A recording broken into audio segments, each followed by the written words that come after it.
consistency, and you and I started talking, I think, last December about how to even get those kind of small wins in, even if it's the 10 minutes or 20 minutes or just showing up and reframing.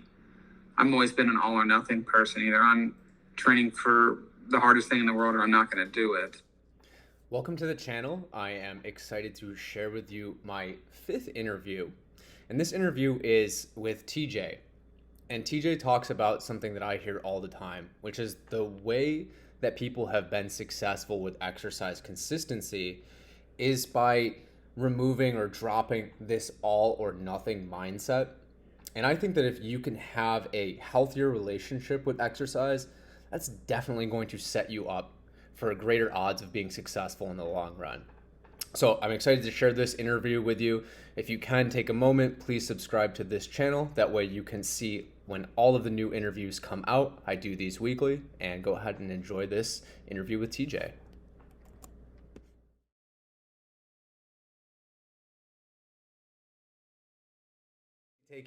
I'll call out my own mistake with TJ, who is now hired as my podcast editor and director because he does it at school. But earlier we were just talking about the first time that you and I actually got a chance to speak and talk about your exercise journey.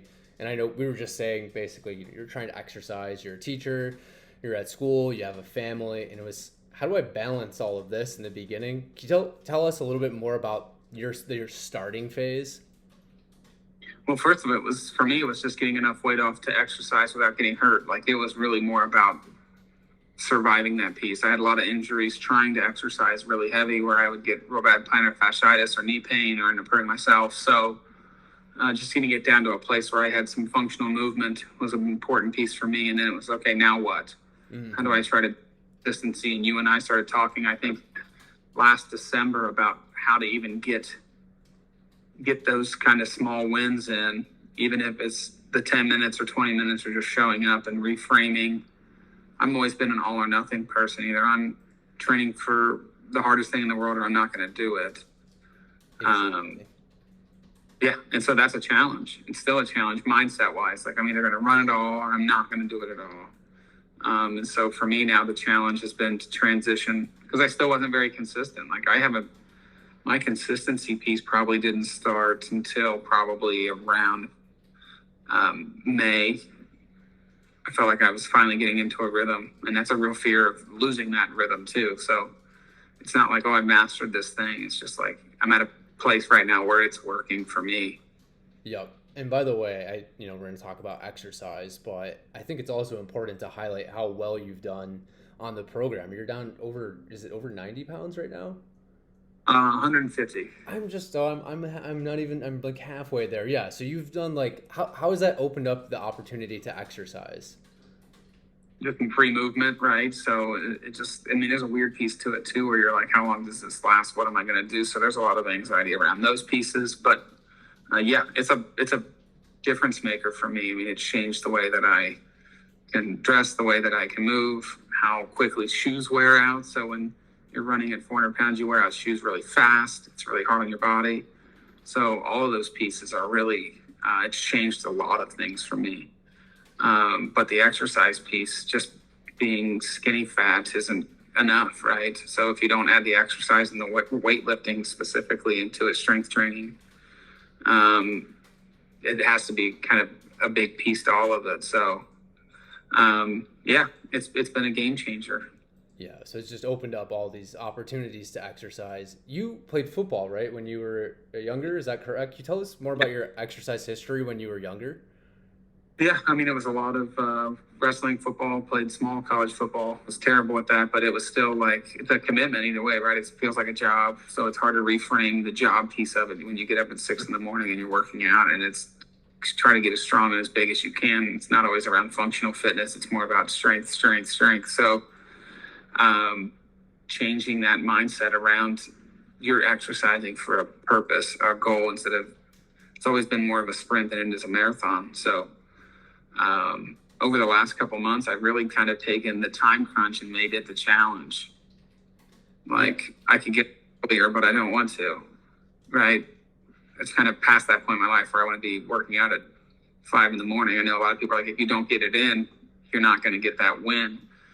But for me now, it's like, oh, I've got 30 minutes from 4:30 to 5:30, but there's 30 minutes in there I can get it done before I have to go to another meeting or transition to a sporting, whatever that next thing is for school or whatever. It's like almost gamifying that piece. Like, can I squeeze this in?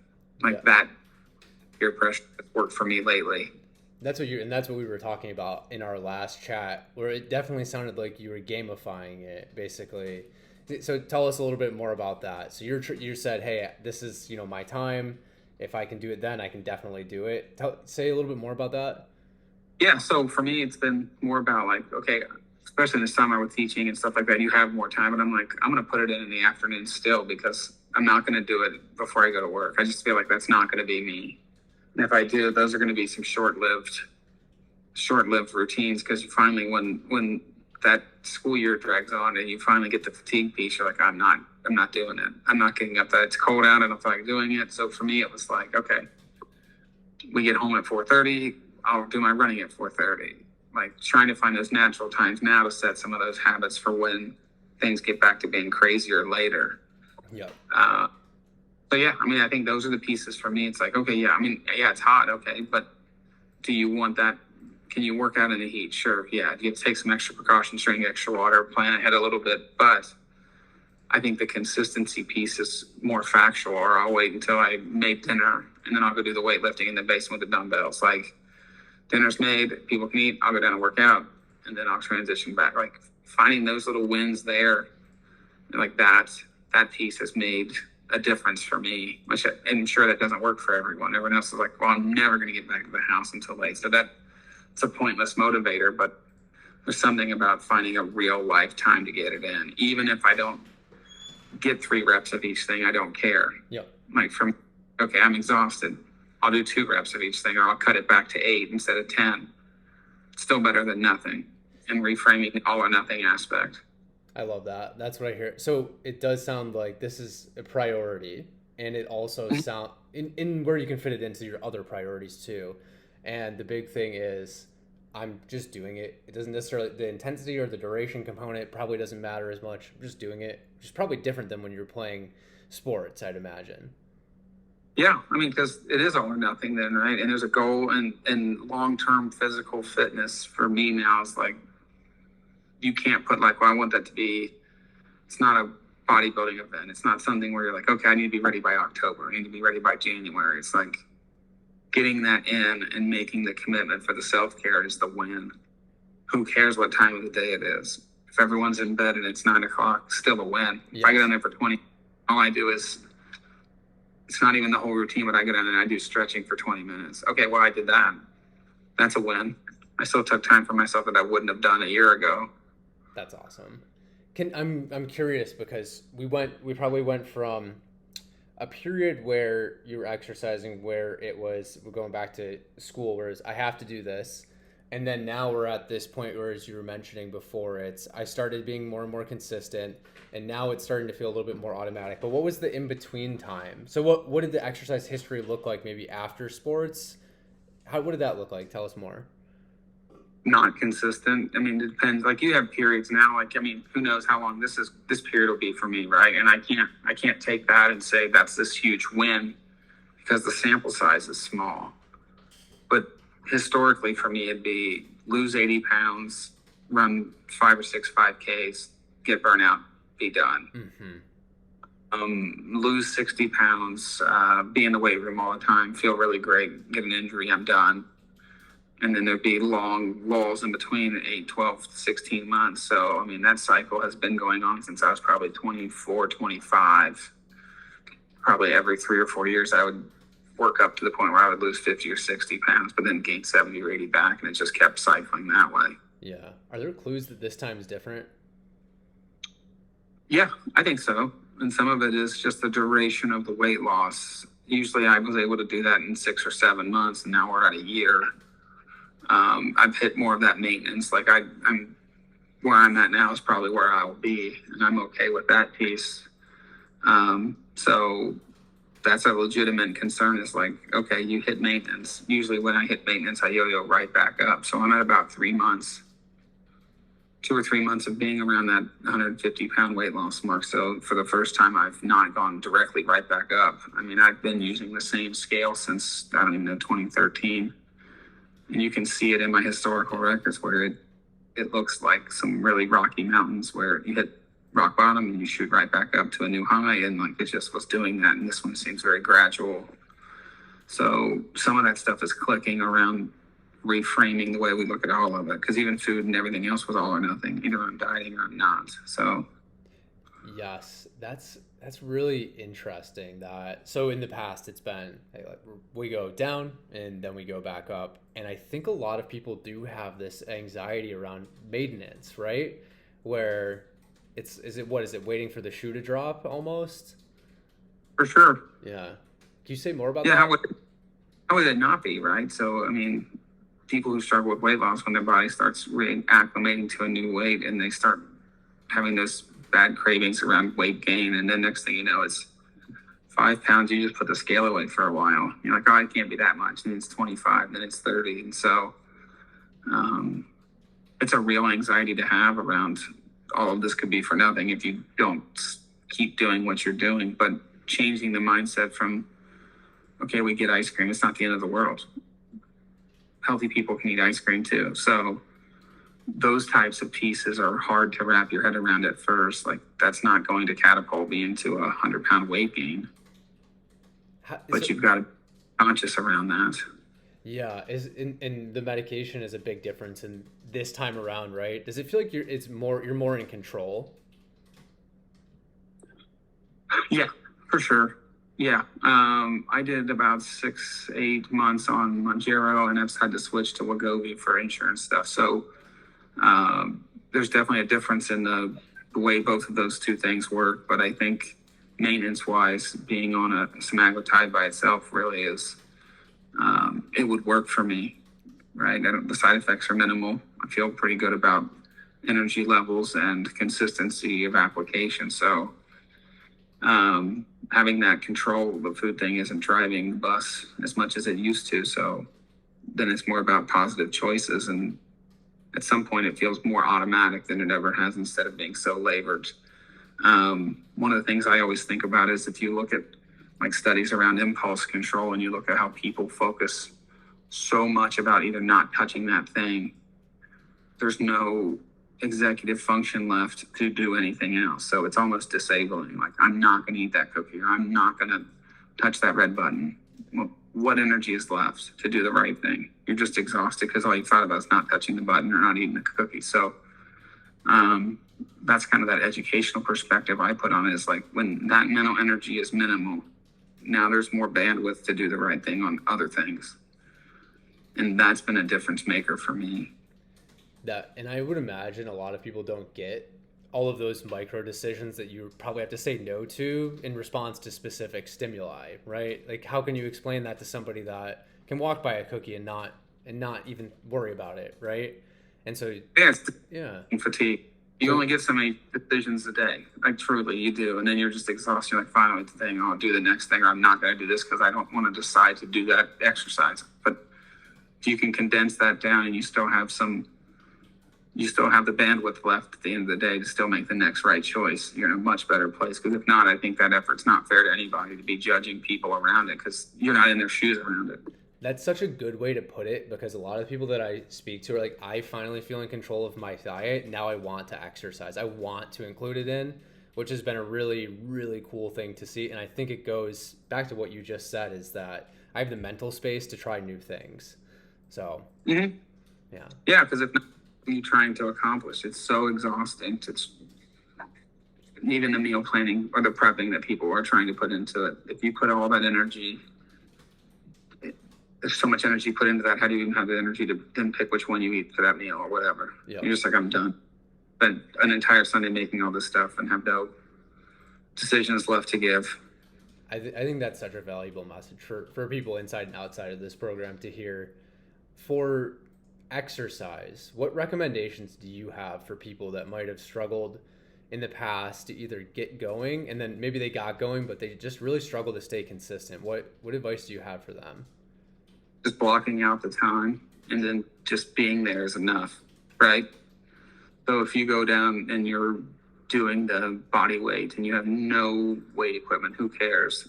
Blocking the timeout's the first win. Do you go down there for 5 minutes and are like, I'm exhausted? Well, you're exhausted. You don't have the energy to do it. You didn't, but you made the time for it. That's enough of a win. Well, maybe I can do 6 minutes the next time, but it's fine if you get to 30 minutes or 40 minutes, which is really about the most time I have to dedicate to any of it anyway. So my running wise, this last week, I'm up to 40 minutes of running without stopping. That's a win for me. But I'm also not going to be someone who's going to do 60 or 80. At this point, I just don't think I have the time to dedicate to something like that. Nor I think it would probably still be hard on my body at the size that I still am. So I think people can just walking win is a win. You don't normally walk after a meal, walking after a meal and saying, well, that was enough. And then being okay with it, because it doesn't have to be all or nothing. But on a random Tuesday when you're supposed to lift and you just go out and stretch, who cares? That's still better than. I love that you said planning. That makes me smile a lot.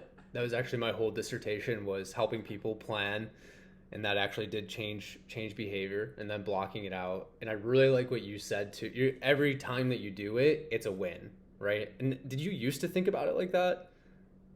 No, oh God, no. Because I was like, I've got to get through every single one of them, and if I don't, then it's not a win. How did that change? So, how did that shift change?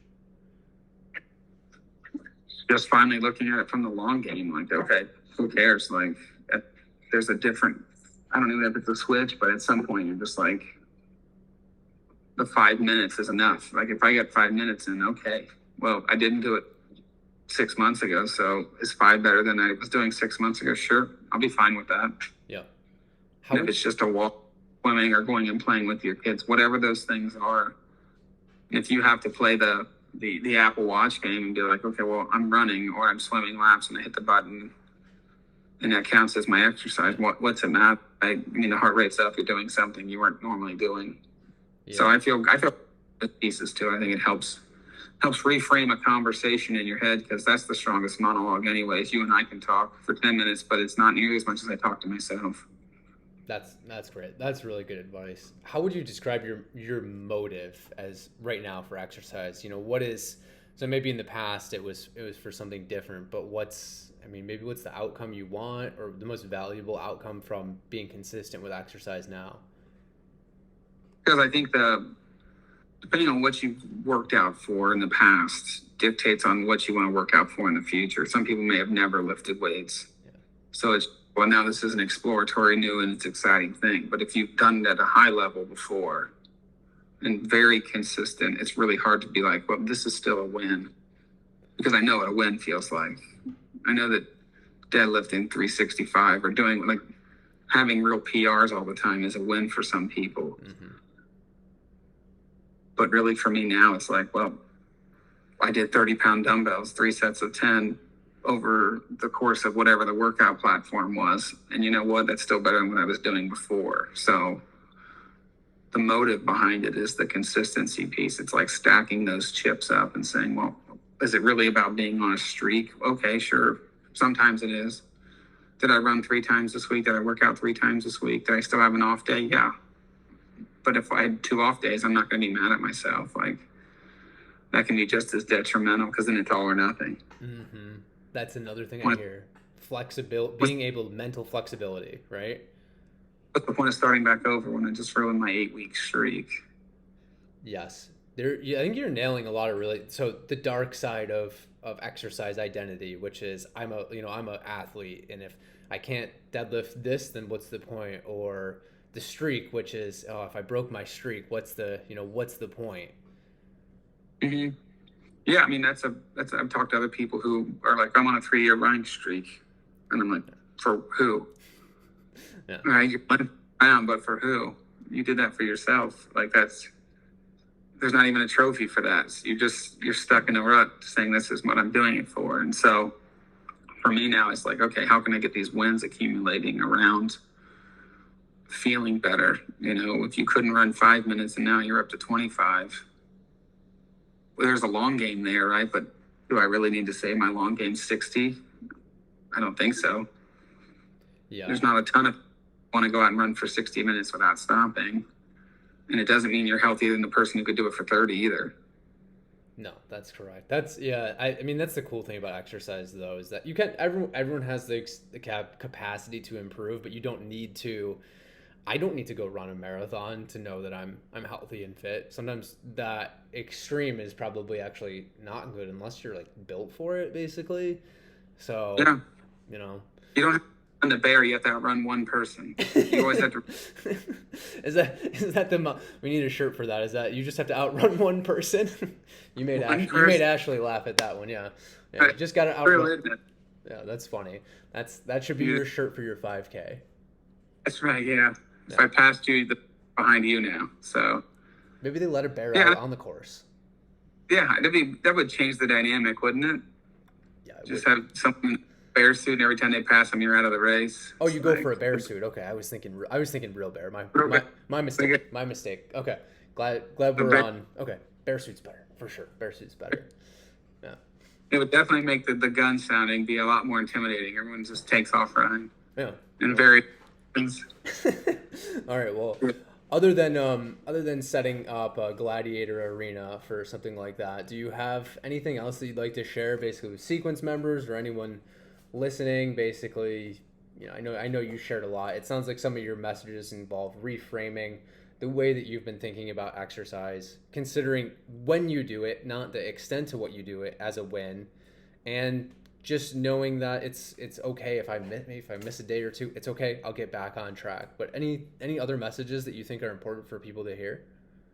Yeah, I just think the all or nothing mentality doesn't work, right? Because it never has before for me. So trying to reframe that is important, but then being okay to talk to other people that are also worried about the weight gain is important, because if you've never lost that much weight before and you've never kept it off before, you are waiting for something, real life things to happen that get you off track. So naming it makes it less scary.